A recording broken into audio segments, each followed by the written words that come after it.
show. I'm so passionate about putting across a different view of Africa, the idea that African Fashion Week shouldn't just be a kind of add-on. This is part of the main New York Fashion Week scene, so I feel incredibly privileged really to be part of that. She's equally at home at fashion shows in New York as she is in the remote villages of Eritrea. This is as much part of who I am as going back to Eritrea and meeting my birth family.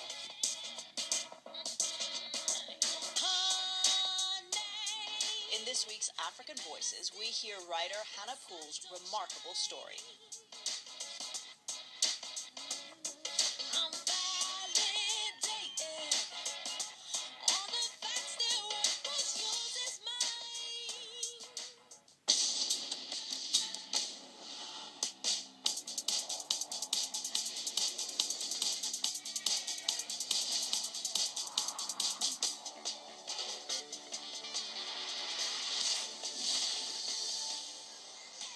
Hannah Poole's life has, by anybody's standards, contained many extraordinary shocks and surprises.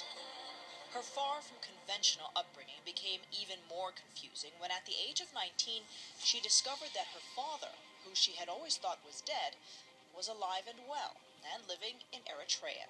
She joined me to talk about her incredible journey.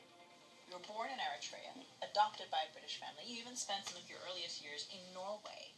So how do you identify yourself? How do you see yourself? Well, I see myself, it depends who I'm talking to. Here now to you, probably I'd say I'm a British Eritrean. Some days I'm an Eritrean Brit. I don't say that I'm black British anymore. I used to say I was black British. For years, that was the box that I would tick. But it was also quite a troublesome thing for me because that tended to mean African Caribbean. And I always felt that I was denying some part of my story. Whereas today, having gone back to Eritrea, I feel sort of confident in saying I'm a diaspora Eritrean, I suppose, or I'm a diaspora woman. So I guess for me, identity is very fluid. That's the thing I've learned the most, really.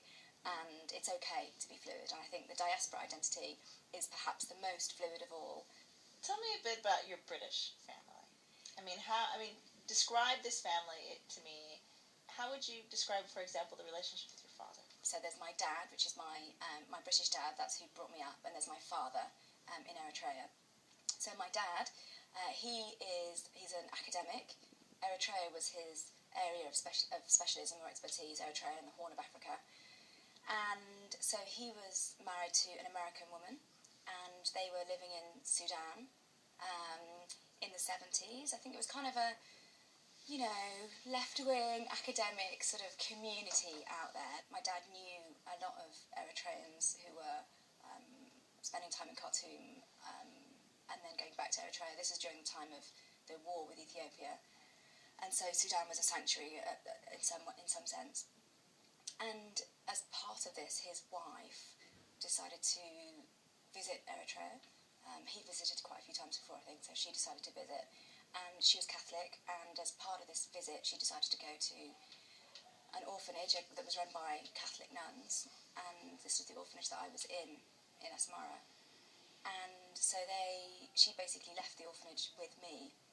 So that just tells you a little bit about them, because this is in the 70s. This is good time before, your Madonnas or your Angelinas.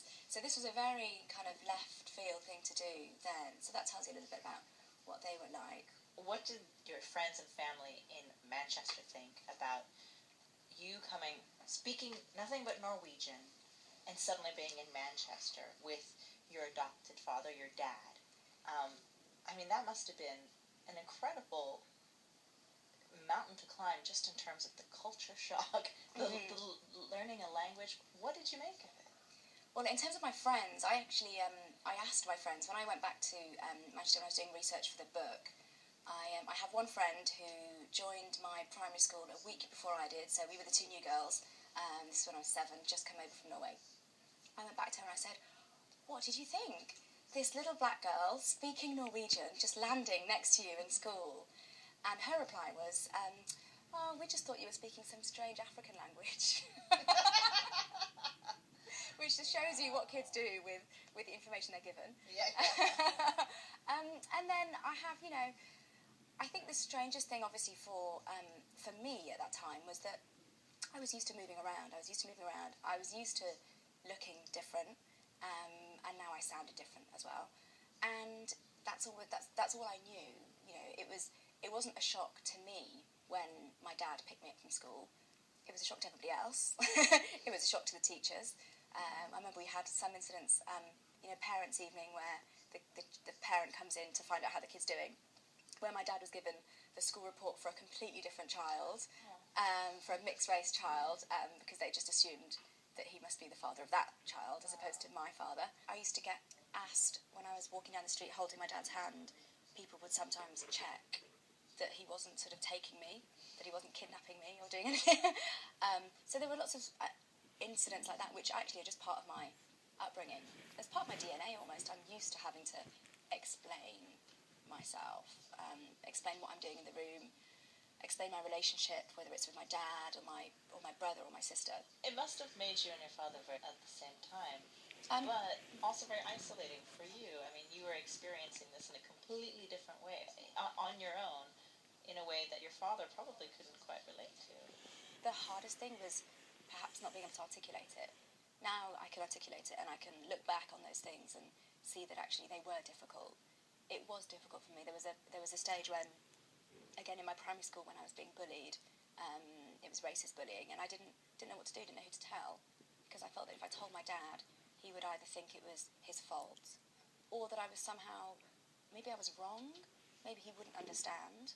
And those are instances where, obviously if I'd had a black family, I would just say, this kid just said this thing to me, and they'd perhaps have stories in which to relate, but I didn't feel like I could do that, not because my dad wouldn't understand, but I didn't know that he would. It felt, there was a barrier there. And there are also other things that were difficult in terms of growing up as a woman with, my dad was a single dad for quite a long time.